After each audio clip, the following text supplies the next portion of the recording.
Certes, je suis étonné de la personne qui lit le Coran sans comprendre ses sens. Comment prend-il du plaisir à sa lecture?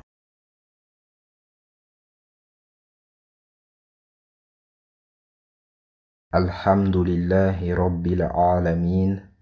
Wassalatu wassalamu ala Rasulillahi sallallahu alayhi wa sallam. Assalamu alaykum wa rahmatullahi wa barakatuh. Bienvenue dans ce cours de la série sur l'explication des mots du Coran. Comme nous l'avons dit dans la première vidéo, l'objectif de cette formation est d'apprendre l'arabe afin de pouvoir méditer sur la parole d'Allah dans la langue à laquelle elle a été révélée. Voilà pourquoi nous allons commencer une série sur l'explication des mots du Saint-Coran. Nous allons faire cette étude par racines verbales et nous allons commencer des racines qui se répètent le plus dans le Coran jusqu'aux racines qui se répètent le moins. Dans ce cours, nous allons étudier la racine Hamza, Lam, Ha. D'abord, nous allons donner une brève explication de ce qu'est une racine. Al-Asl, qui signifie racine, est un mot qui ne dérive d'aucun autre mot et auquel il n'y a aucun ajout de lettres. Donc, il n'est composé que de lettres qui forment la racine.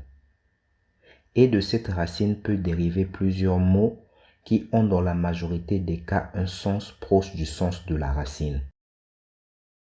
Par exemple, de la racine kaf, ta, ba, qui forme le verbe kataba et qui signifie il a écrit, dérive le verbe istaktaba qui signifie il a demandé à quelqu'un d'écrire, et de cette même racine kataba dérive le verbe aktaba qui signifie il a appris à quelqu'un à écrire, etc. Les racines peuvent être composées de 3 lettres, comme kataba qui signifie il a écrit, ou de 4 lettres, comme zamharo qui signifie il était rouge de colère. Dans le premier cas, il se nomme trilitère et dans le second quadrilitère. Nous parlerons plus en détail des racines et de leurs dérivés dans les prochains cours de grammaire, Inch'Allah. Nous allons commencer par le nom propre Allah. Allah est Dieu, le vrai et le seul digne d'adoration, le créateur de toutes les créatures.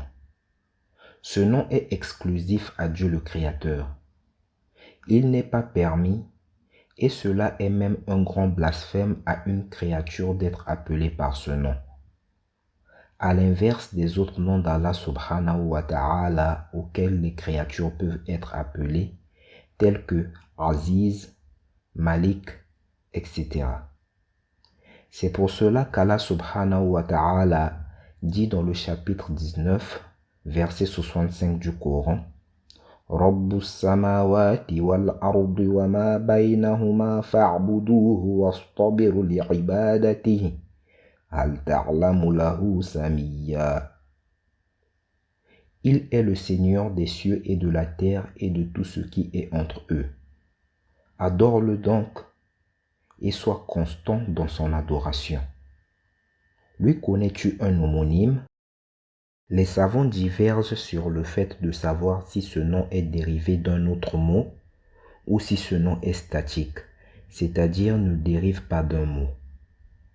Et ceux qui disent que ce nom est dérivé d'un autre mot divergent eux aussi.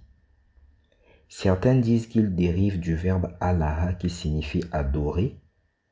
D'autres disent qu'il dérive du verbe laha qui signifie être caché sous un voile, car Allah subhanahu wa ta'ala dit dans la sourate 6, verset 103 du Saint-Coran, La yudrikuhul abasar wa huwa yudrikul abasar. Les regards ne peuvent l'atteindre, cependant qu'il saisit tous les regards. D'autres disent que ce mot dérive d'autres mots dont nous n'allons pas citer pour ne pas nous étendre en longueur. Maintenant, nous allons définir le mot ilahun. Le pluriel de ilahun est aliha. Tout ce qui est adoré est une ilahun pour celui qui l'adore. Que ce soit l'adoration du seul et unique Dieu ou l'adoration des fausses divinités.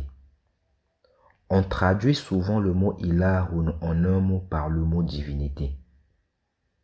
Par exemple, Allah subhanahu wa ta'ala dit dans la sourate 2, verset 163 du Saint-Coran, « Wa ilahukum ilahun wahid, la ilaha illa huwa ar-rahmanur rahim. » Et votre divinité est une divinité unique.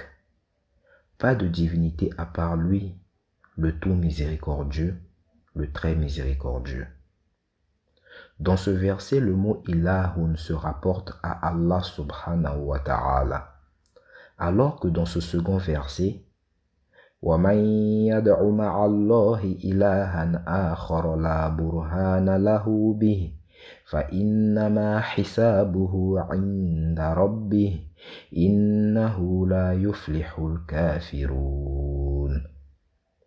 Et quiconque invoque avec Allah une autre divinité, sans avoir la preuve évidente de son existence, aura à en rendre compte à son Seigneur. En vérité, les mécréants ne réussiront pas. Dans ce second verset, le mot ilahun se rapporte à une fausse divinité. Parfois, ce mot a le sens de celui qui est obéi ou celui dont les règles sont suivies. Comme lorsque Pharaon dit au prophète Moussa alayhi salam, قَالَ لَئِنِ اتَّخَذْتَ إِلَهًا غَيْرِي لَأَجْعَلَنَّكَ مِنَ الْمَسْجُونِينَ. Si tu adoptes, dit Pharaon, une autre divinité que moi, je te mettrai parmi les prisonniers.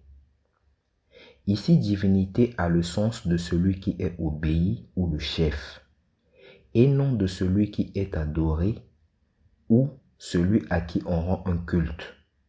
Car tous les prophètes, même avant leur prophétie, n'ont jamais adoré autre qu'Allah subhanahu wa ta'ala. Allah subhanahu wa ta'ala les a tous épargnés de ce terrible péché. En réalité, Pharaon dit au prophète Moussa alayhi salam que si tu prends un autre chef que moi, ou si tu te mets à obéir à un autre que moi, je te mettrai parmi les prisonniers.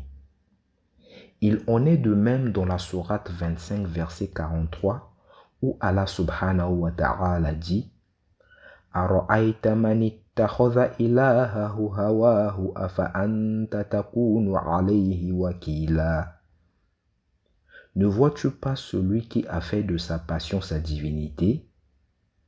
Est-ce à toi d'être un garant pour lui? Prendre sa passion pour divinité ici ne signifie pas rendre un culte à sa passion, mais cela signifie obéir à sa passion ou se faire commander par sa passion ou prendre sa passion pour chef. Maintenant, nous allons passer à l'expression Allahumma. Allahumma est synonyme de Ya Allah, qui signifie Oh Allah. Le Ya a été supprimé et remplacé par les deux mimes à la fin du mot. Ce mot n'est utilisé que pour invoquer Allah subhanahu wa ta'ala. Par exemple, Allah subhanahu wa ta'ala dit dans la sourate numéro 10, verset 20, Da'wahum fiha subhanaka Allahumma. Là, leur invocation sera Gloire à toi, ô Allah. Nous sommes arrivés à la fin de notre cours. Si vous avez aimé la vidéo, n'hésitez pas à la liker et à la partager afin de propager avec moi la bonne parole. Ensuite, abonnez-vous à la chaîne et cliquez sur la petite cloche pour être sûr de recevoir les prochaines vidéos que je publierai. Si vous avez une question ou une remarque, n'hésitez pas à l'écrire en commentaire et je ferai de mon mieux pour y répondre, Inch'Allah. Subhanaka Allahumma wa bihamdik.